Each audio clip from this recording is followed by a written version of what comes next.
Assalamualaikum warahmatullahi wabarakatuh. Terima kasih kepada teman-teman semua yang sudah klik video ini. Video kali ini kita akan membahas mengenai hipnosis badai pasti berlalu hari Senin tanggal 2 Juni tahun 2021. Tapi sebelum kita memulai video ini, ada baiknya teman-teman untuk subscribe channel YouTube Hobi Sinetron. Mimin kasih waktu 5 detik untuk subscribe ya. 1, 2, 3, 4, 5. Terima kasih kepada teman-teman semua yang sudah subscribe channel YouTube Hobi Sinetron. Dan mari kita langsung bahas ke topik. Sinopsis Badai Pasti Berlalu SCTV hari ini Rabu tanggal 2 Juni tahun 2021. Leo ke rumah Siska. Ardan ketuk pintu. Yang ada Arnas. Arnas bilang Siska sudah istirahat karena abis dipijat dan pintu ditutup. Leo kaget. Dibantu Ardan, Leo manjat pagar belakang rumah Siska. Leo lari ke arah kamar. Leo bingung. Leo ketuk satu jendela. Ternyata yang buka Monik. Leo cari ke jendela lain dan ketuk. Ternyata Siska yang buka. Siska kaget ada Leo di sana. Siska tanya untuk apa Leo kayak maling begini. Di kamar, Siska video call Helmi. Helmi lagi di jalan. Helmi panik dan tanya ada apa. Siska menggeleng. Tanya apa dia diomeli papa. Pagi-pagi, Siska dibawa Helmi ke halaman belakang. Di situ sudah disediakan meja dan sudah disediakan sarapan pagi. Di situ juga Helmi masang kincir angin yang ditaruh di pagar-pagar. Leo coba telepon Siska tapi enggak diangkat. Leo pun mau menyusul Siska ke TK saja. Leo mau pastikan Siska baik-baik saja. Leo pamit pada Marisa. Di depan rumah, Monik kaget melihat Diki datang bawa buket bunga yang besar banget dan berlutut depan Monik, minta maaf. Diki minta maaf ke Helmi juga dan tarik tangan Helmi, satukan dengan Siska. Diki bilang bagaimana kalau mereka berdua tunangan. Siska kaget, Helmi sok menolak permintaan Diki. Helmi merasa tak pantas dengan Siska. Monik bilang dia enggak masalah. Bu Monika telah mendapatkan bukti terkait hasil USG yang ia temukan di tempat kerja Pak Diki.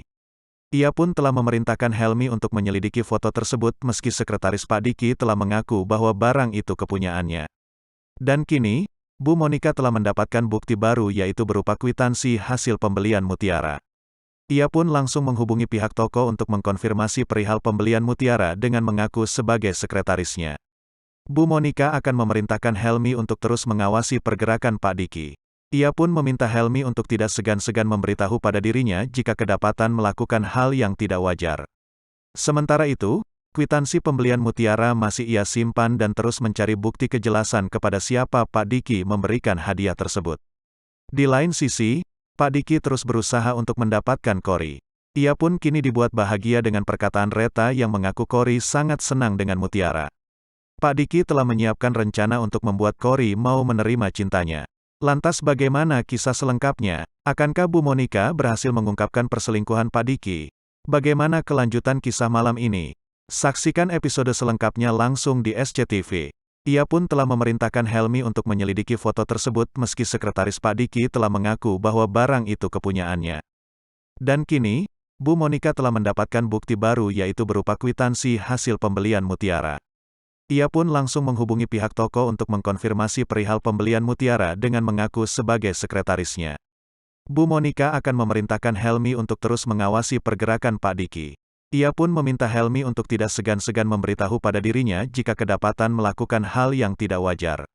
Sementara itu, kwitansi pembelian mutiara masih ia simpan dan terus mencari bukti kejelasan kepada siapa Pak Diki memberikan hadiah tersebut. Ia pun meminta Helmi untuk tidak segan-segan memberitahu pada dirinya jika kedapatan melakukan hal yang tidak wajar.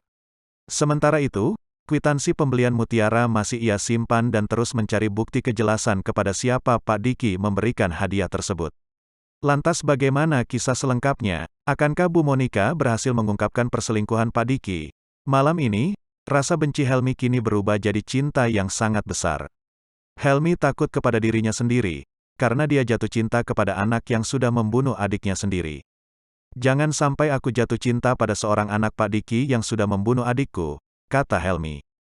Namun di sisi lain, Pak Diki yang sudah memberikan kepercayaan penuh dengan Helmi meminta Helmi untuk bertunangan dengan Siska. Helmi dan Siska terkejut, namun di sisi lain keduanya sangat bahagia karena sudah saling mencintai. Kamu cukup janji aja jangan hianatin hati aku selamanya, kata Siska. Sementara itu Leo yang tahu kalau Helmi dan Siska akan bertunangan sangat patah hati. Leo menentang keras pertunangan antara Helmi dan Siska, bukan semata-mata Leo cemburu, karena Leo menganggap Helmi adalah sosok laki-laki yang tidak baik. Apalagi Leo sudah tahu kalau tujuan Helmi masuk dalam keluarga Pak Diki hanya untuk balas dendam. Aku gak setuju kamu tunangan dengan Helmi, dia bukan orang baik sis, kata Leo yang tak digubris Siska. Apakah Helmi dan Siska akan benar-benar bertunangan?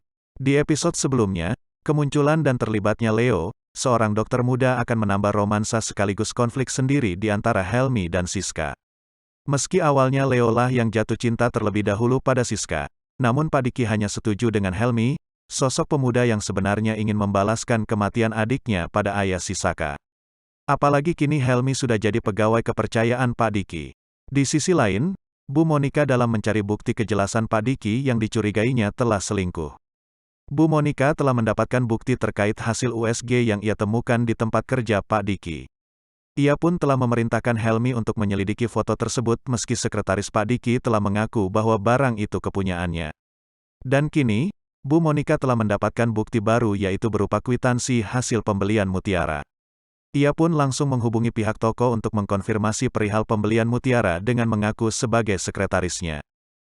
Bu Monika akan memerintahkan Helmi untuk terus mengawasi pergerakan Pak Diki.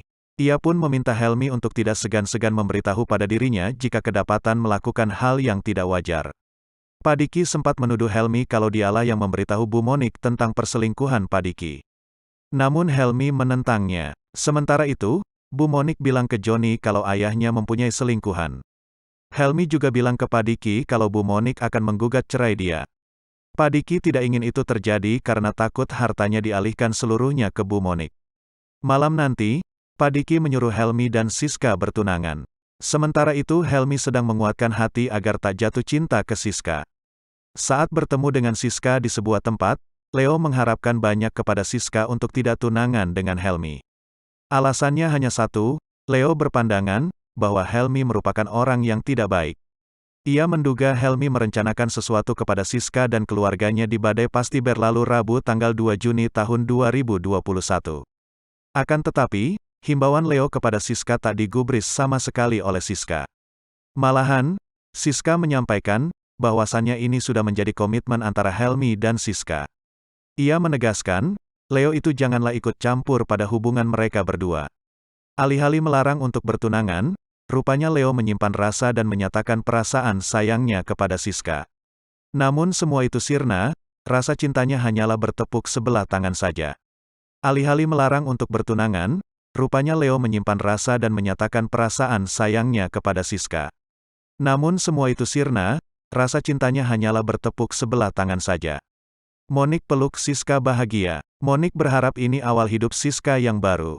Siska ditelepon Helmi. Diajak ketemuan di taman. Monik godain Siska. Sementara itu Siska matanya ditutup dengan sapu tangan, dan dia digandeng sama Helmi.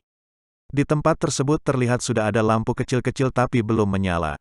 Helmi keluarkan kotak cincin yang tadi dia beli. Dan dia melamar Siska. Helmi minta maaf dia hanya mampu beli cincin murah. Leo dan Marisa ke rumah Siska. Nenes buka pintu. Leo minta ketemu Siska. Nenes bilang Siska lagi pergi. Ada ibu. Bapak juga lagi nggak ada. Diki menemui Cory yang berjalan di koridor rumah sakit. Diki langsung tanya kenapa Cory kembalikan perhiasannya. Cory kaget. Monik keluar ke ruang tamu. Marisa dan Monik berpandangan dan teriak kaget. Leo sampai keselak karena lagi minum.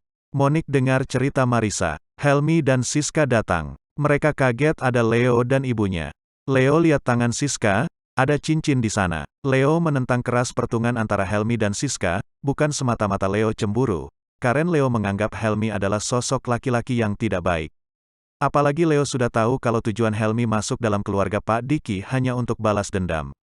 Aku gak setuju kamu tunangan dengan Helmi, dia bukan orang baik sis, kata Leo yang tak digubris Siska. Apakah Helmi dan Siska akan benar-benar bertunangan?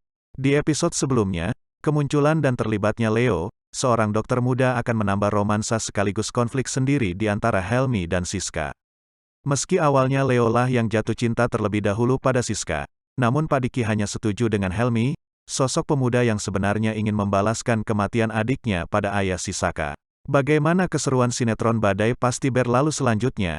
Terus saksikan video Badai Pasti Berlalu selanjutnya di channel YOUTOBE kita yakni Hobi Sinetron dan jangan lupa ya teman-teman untuk subscribe channel ini.